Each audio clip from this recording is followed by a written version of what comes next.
So I just had a conversation with a friend of mine, Kevin Van Story from Southwest Missouri Homes, about this MI thing, and he smelt this stink bug out before it ever happened. So your FHA MI cut got rolled back before it ever got rolled out in the first place.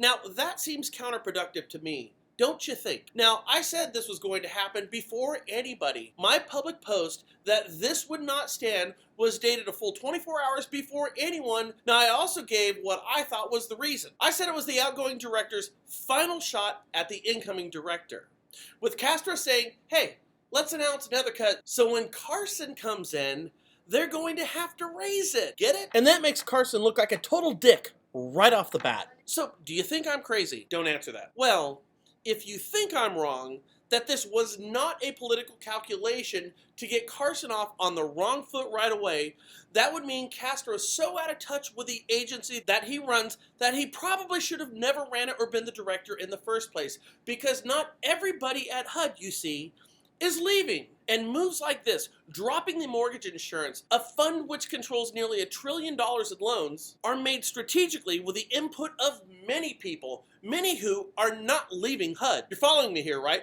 Because that input would have been overwhelmingly not to drop the MI based on what we saw today. Because what we saw today was an immediate raise, yet Castro dropped it anyway. Think of the timing involved here.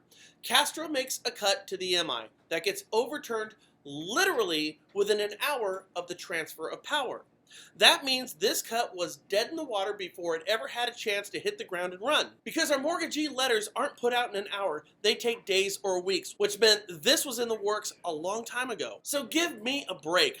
I ain't buying it. I think this whole thing was done intentionally with the intended results of making Carson look bad. I mean, I can't see another outcome that makes sense. Political jockeying, shots out the door. Why?